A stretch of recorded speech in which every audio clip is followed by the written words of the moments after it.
বন্ধুরা, তো বছরের শুরুতে খেয়েছিলাম আমি মাংস, আর এই দেখো সেকেন্ডলি বেগুন ভাজা। এখন এগুলো ভাজবো,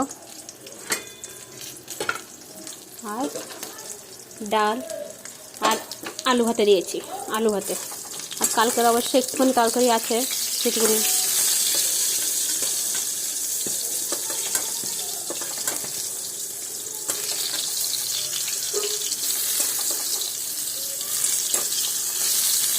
বেগুন ভাজা কাঁচা লঙ্কা ভাজা দিয়ে। শুকনো লঙ্কা ভাজা তো খেয়েছি, কাঁচা লঙ্কা ভাজা কে খেতে?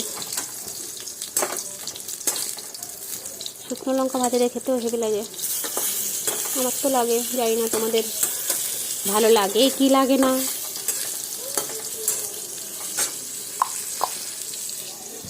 ভাত হয়ে গেছে, শুধু এটা ভাজলে আর ডালটা ফোড়ন দেবো, হয়ে যাবে। Bye bye.